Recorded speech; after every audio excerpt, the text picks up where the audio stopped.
Few individuals in history have had a significant impact on both science and society as Marie Curie. Her journey from a small apartment in Warsaw, Poland, to becoming the first woman to win not one, but two Nobel Prizes is a testament to the power of perseverance, intellect, and dedication. Curie's discoveries of radium and polonium would change the world forever, paving the way for advancements in nuclear physics, medical radiology, and even cancer treatments. But her story is not just one of scientific achievement. It is also a story of personal struggle, sacrifice, and the pursuit of knowledge against the odds. Throughout her life, Curie broke societal boundaries. She faced discrimination as a woman, as a foreigner in France, and as a scientist. Yet her brilliance transcended these limitations, and her legacy continues to shape the fields of science, medicine, and education. As we explore the life and work of Marie Curie, we uncover the life of a woman who, despite being exposed to the dangers of the unknown, remained undeterred in her commitment to scientific truth. Marie Curie was born on November 7, 1867, in Warsaw, Poland, into a family deeply immersed in education and intellectual pursuits. Her father, the Ladislaw Skłodowski, was a physics and mathematics teacher, and her mother, Bronislawa, ran a school for girls. The political climate of her early life was tumultuous, as Poland was partitioned and controlled by Russia. Despite these challenges, her family fostered a love for knowledge and learning. From an early age, Marie exhibited an insatiable curiosity, often found immersed in books and scientific experiments. Her early education was rigorous, and she excelled in her studies, particularly in mathematics and physics. The encouragement from her father, who emphasized the importance of education, played a pivotal role in her intellectual development. However, the societal norms of her time presented significant barriers to education for women. After completing her secondary education with exceptional grades, Marie sought higher learning but was barred from attending the male-only University of Warsaw. Frustrated by the limited opportunities for women, she decided to take matters into her own hands. Determined not to let gender restrictions hinder her ambitions, she participated in the Flying University. The Flying University, established in 1885, was a response to the restrictions placed on women's education in Poland, particularly in Warsaw. Under the oppressive regime of the Russian Empire, women were barred from attending universities, limiting their access to higher education. In this challenging environment, a group of determined academics, including Marie Curie's father, the Ladislaw Skłodowski, and other progressive thinkers, decided to create an alternative educational system that would provide women with the same opportunities for intellectual growth as their male counterparts. The Flying University was not a traditional institution but rather a series of clandestine classes held in private homes, where students gathered in secrecy to attend lectures. The courses covered a wide range of subjects, including the sciences, literature, philosophy, and languages. This flexible format allowed women to study without the constraints imposed by the state-controlled educational system. The instructors were often prominent scholars and intellectuals who were committed to the cause of women's education. They volunteered their time and expertise, recognizing the vital need for women to gain access to knowledge and skills. The classes were often small, fostering an intimate learning environment where students could engage in discussions and debates. The Flying University became a symbol of resistance against oppression and a beacon of hope for women in Poland. It provided a rare opportunity for women to pursue their academic interests and develop their intellectual capacities. Students who attended the Flying University included many who would go on to become influential figures in various fields, including science, literature, and politics. Marie Curie attended the Flying University while she was still in her teens, and it played a crucial role in shaping her educational journey. The experience not only enhanced her knowledge, but also fostered a sense of camaraderie among women who shared a passion for learning. It instilled in her the belief that women could and should contribute to the intellectual and scientific discourse of a time. The Flying University was more than just a place of learning. It became a movement advocating for women's rights and empowerment. It highlighted the importance of education as a means of liberation and social change. The impact of the Flying University extended beyond its immediate academic achievements. It laid the groundwork for the eventual establishment of formal universities for women in Poland and other parts of Europe. In 1891, seeking broader opportunities, Marie moved to Paris to attend the University of Paris, Sorbonne. This transition marked a turning point in her life. She faced numerous challenges, including language barriers and financial constraints, but her unwavering dedication led her to excel in her studies. During her time at the Sorbonne, Marie worked diligently, often spending long hours in the library.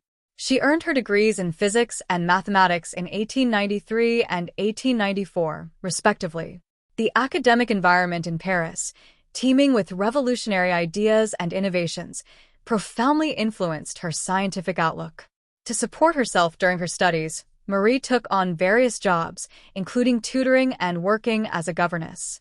These experiences shaped her character, teaching her the values of hard work, independence, and perseverance. Despite the difficulties, she remained focused on her academic goals, determined to make a significant contribution to the scientific community.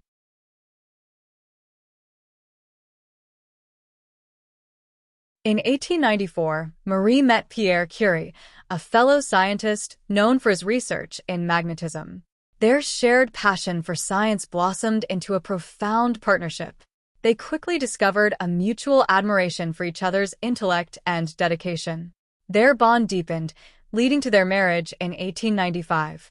The Curies began their collaborative work almost immediately after their marriage, driven by a shared fascination with radioactivity. Pierre introduced Marie to the field of radiation, a burgeoning area of research that would soon become the focus of their groundbreaking work.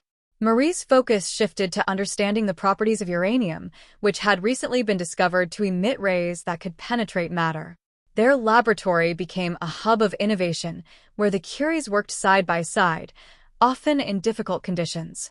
The challenges they faced, limited funding, inadequate equipment, and the physical toll of their experiments, did not deter their resolve. Together, they embarked on a rigorous exploration of the mysteries of radioactivity. In 1898, their persistence paid off when they announced the discovery of two new elements, polonium and radium. These elements emitted radiation far more potent than that of uranium, setting the stage for a scientific revolution. Marie and Pierre meticulously isolated radium from pitchblende using a complex process of chemical separation. Their innovative techniques and dedication to detail allowed them to uncover the properties of these new elements. Marie's ability to articulate the implications of their findings garnered attention from the scientific community. The term radioactivity, coined by Marie, became synonymous with her pioneering work. As they published their research, interest in the study of radioactivity soared, attracting attention from scientists worldwide. Marie's work marked the dawn of a new era in scientific exploration, where the mysteries of the atomic world began to unfold. Marie Curie's pioneering research into uranium rays paved the way for significant scientific breakthroughs. In their quest to isolate new elements, the Curies delved into extensive experimentation, examining the mineral pitchblende, which contained trace amounts of uranium. The mineral's radioactivity captured their attention, prompting them to embark on a journey of isolation and discovery. Marie and Pierre conducted their experiments in a cramped, poorly ventilated shed, using rudimentary tools and methods. They faced an uphill battle, but Marie's tenacity and innovative spirit fueled their research. Through countless trials, they developed a method of fractional crystallization, allowing them to separate radium and polonium from pitchblende. In 1898, the Curies announced their groundbreaking findings, revealing the existence of polonium and radium. This discovery challenged existing theories of atomic structure and opened new avenues of inquiry in the field of nuclear physics. Marie Curie's ability to articulate the implications of their findings garnered attention from the scientific community. The implications of their discoveries extended far beyond the laboratory. The Curies' work laid the foundation for future research in radioactivity, influencing not only the scientific community, but also the medical field. Their discoveries opened up possibilities for new treatments and therapies, particularly in the realm of cancer research. However, the The Curies faced significant challenges in securing funding for their research. Many in the scientific community viewed their work as too speculative, and funding sources were limited. Nevertheless, the couple persisted, driven by their passion for discovery and the potential applications of their research.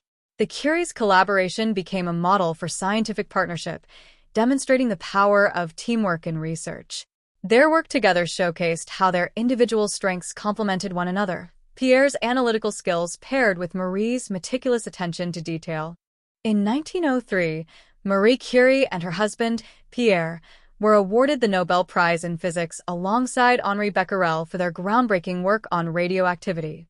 This momentous occasion marked the first time a woman had been awarded a Nobel Prize, representing a significant breakthrough in the recognition of women's contributions to science. Despite this monumental achievement, Marie faced the challenge of being recognized in a male-dominated field. Many in the scientific community questioned the validity of her work and the extent of her contributions. Nevertheless, Pierre's unwavering support and advocacy for Marie's role in their research helped pave the way for her recognition. Marie's acceptance speech emphasized the importance of collaboration in scientific endeavors, acknowledging Pierre's pivotal role in their research. Their partnership transcended personal and professional boundaries, and their combined efforts became a symbol of the potential for women in science to break through barriers. The Nobel Prize brought significant attention to Marie's work, and she quickly became a prominent figure in scientific circles. However, this recognition did not shield her from the gender biases prevalent in academia. Many of her male contemporaries were reluctant to acknowledge her contributions, often attributing her success to Pierre's influence. In the aftermath of the award, Marie remained focused on her research, often retreating from the public eye to dedicate herself to her work. The recognition she received fueled her determination to continue exploring the mysteries of radioactivity, and she used the newfound visibility to advocate for women in science. Marie's commitment to advancing scientific knowledge was matched only by her dedication to fostering opportunities for women in the field. She became an advocate for women's education, emphasizing the importance of inclusivity in the scientific community.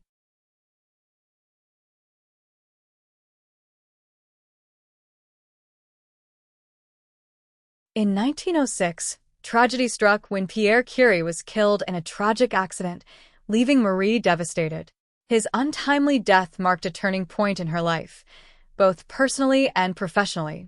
The couple had been not only partners in love, but also collaborators in their groundbreaking scientific work.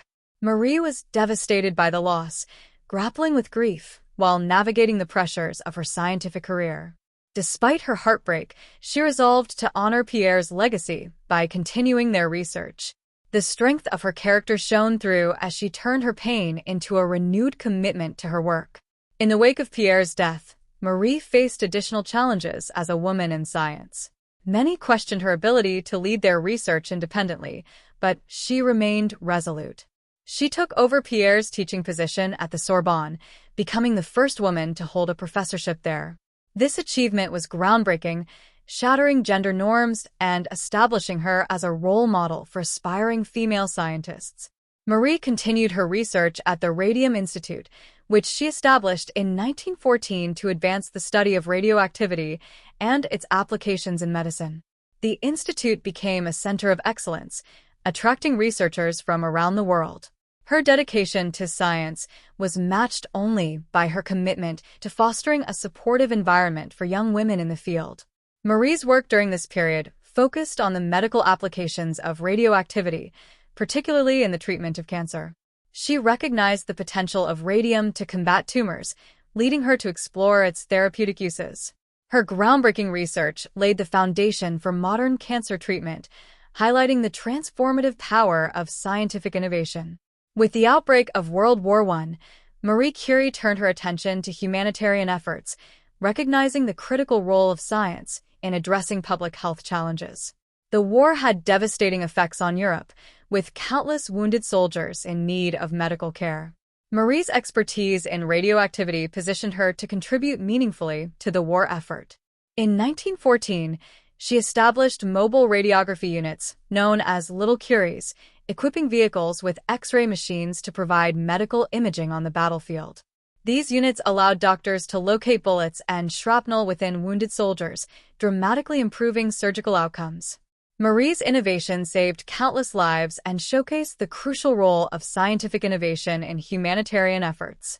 Marie's reputation as a leader in medical science grew, and she was honored for her contributions to the war effort. Her tireless advocacy for integrating scientific research into medical practice highlighted the importance of collaboration between scientists and healthcare professionals. She became a symbol of hope for many, demonstrating that science could alleviate suffering and improve lives. During this period, Marie continued her research, often working long hours in challenging conditions. She recognized that the knowledge gained through her work could directly benefit those affected by the war. Her commitment to using science for the greater good inspired others in the scientific community to follow suit. Marie faced the challenges of being a woman in a leadership role during a time of war. Many doubted her abilities, yet her determination and resilience prevailed. She became a respected figure not only for her scientific contributions, but also for her humanitarian efforts. After the war, Marie Curie focused on her dream of establishing research institutions dedicated to the study of radioactivity. In 1918, she founded the Radium Institute in Paris, a pioneering center for scientific research and medical application of radioactive elements. The Radium Institute quickly became a hub of innovation, attracting talented researchers and students from around the world. Marie's commitment to training the next generation of scientists was evident in her mentorship, where she encouraged young women to pursue careers in science. In 1932, Marie established a second Radium Institute in her hometown of Warsaw, fulfilling her long-held desire to contribute to her native land. This institute not only symbolized her dedication to science, but also her deep connection to Poland and its people. The research conducted at the Radium Institutes had profound implications for medicine, particularly in the field of cancer treatment. The advancements made during this period laid the groundwork for modern radiotherapy, a crucial component in the fight against cancer. Despite her many achievements, Marie's health began to deteriorate. Years of working with radioactive materials without adequate protective measures took a toll on her body. She developed cataracts and other ailments, yet her determination to advance scientific knowledge never wavered. Marie's contributions to science extended beyond her own research. She played a vital role in advocating for funding and support for scientific research, emphasizing its importance for societal progress. Her tireless efforts helped establish radioactivity as a legitimate field of study, encouraging future generations of scientists to explore its potential.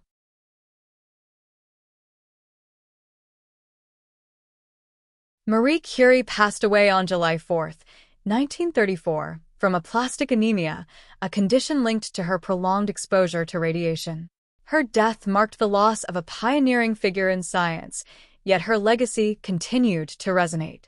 Marie Curie's remarkable journey transformed the landscape of science, breaking down barriers for women and paving the way for future generations. Her discoveries in radioactivity and contributions to medicine forever altered the course of scientific inquiry. Marie was the first woman to win a Nobel Prize, and her dual achievements in physics and chemistry remain unparalleled. Her influence extends beyond her discoveries, as she inspired countless women to pursue careers in the sciences, challenging societal norms and advocating for equality in education. Marie Curie's legacy lives on through the institutions she established, the medical advancements she championed, and the generations of scientists she inspired. Today, her story continues to serve as a beacon of hope and determination for those who strive to push the boundaries of knowledge.